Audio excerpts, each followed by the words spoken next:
টিকটকে দুইটা কথা বলে যাই। যেগুলা বড় আইডিয়া আছে যেমন মিলিয়ন মিলিয়ন, তারা হচ্ছে বড় পাড়া। আর যেটি ছোট আইডিয়া আছে এটি হচ্ছে ছাগি। পাড়া যখন কয় তখন কি করে ছাগিগুলা পিছু পিছু দৌড়ায়। আর যখন বড় আইডির ফিউজ হয়ে যায় তখন উত্তেজিত হয়ে যায়, আমাকে সাপোর্ট করলেন না, কপি রিপ করলেন না। এই বেটা, মোবাইল কি তোর প্রসাদে কিনছি? এমবি কি তোর প্রসাদে কিনছি?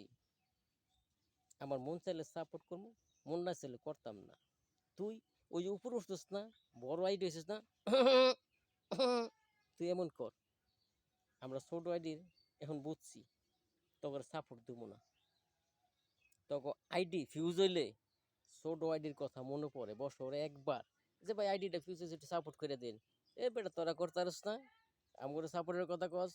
বয়েস কিং সাউন্ড যা বলে তাই রাইট, কথাটা মেনে চলবেন। ছোট আইডি যেটি আছে ভেবে করতে পিছিয়ে পিছিয়ে যান, পিছিয়ে পিছিয়ে যাইবেন না। আপনি ছোট আইডি গুলোর সাপোর্ট করেন, বড় আইডির কাছে যাইবেন না। বড় আইডি গিয়া অন করতে থাক, কোনো সমস্যা নাই।